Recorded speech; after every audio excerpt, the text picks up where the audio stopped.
கும்பராசி நேயர்களே, பல பேர் பல விதத்தில் உங்களுக்கு சொல்லிக் கொடுப்பா. சில பேர் ஒரு காரியத்தில் ஜெயிக்கலாம், சில பேர் ஒரு காரியத்தில் தோக்கலாம்னு சொல்லுவா. பட்டினத்தாருடைய கதை தான்.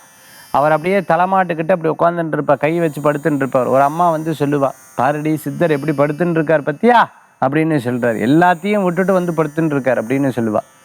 என்னம்மா கையை தலைக்கிட்ட வச்சுட்டு இருக்காரு, இவர் என்ன போய் சித்தருங்கிறாரு, இப்பவும் தலகாணி மாதிரி கை தேவைப்படுறதே அப்படின்னு போயிடுவா. அதை கேட்டுட்டு அவர் என்ன பண்ணுவார், வெறும் தலையில இப்படி படுத்துட்டு இருப்பார், தலையை இப்படி கீழே வச்சு படுத்துட்டு இருப்பார். பாத்தியா நீ சொன்ன உடனே மாத்திட்டார் பத்தியா, அதுதான் சித்தர், நினைச்ச விஷயத்தை டக்குன்னு மாத்திடுவார்னு.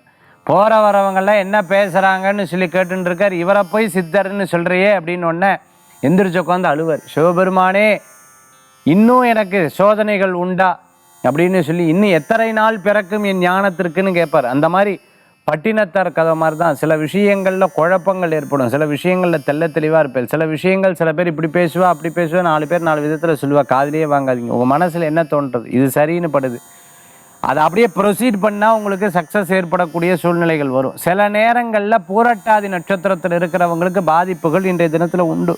இரவு நேர பிரயாணத்தை தவிர்த்துக்கணும், மற்றவங்களை பற்றி பேசப்படாது, கோவப்படப்படாது, அவசரப்படப்படாது. இதை மட்டும் கவனிச்சுட்டா போதும். பூரட்டாதி கும்பராசியில் இருக்கிறவா இன்றைய தினத்தில் வழிபடக்கூடிய தெய்வம் பார்த்துட்டேன் அப்படின்னா குரு வழிபாடு தான் வெற்றி வழிபாடு.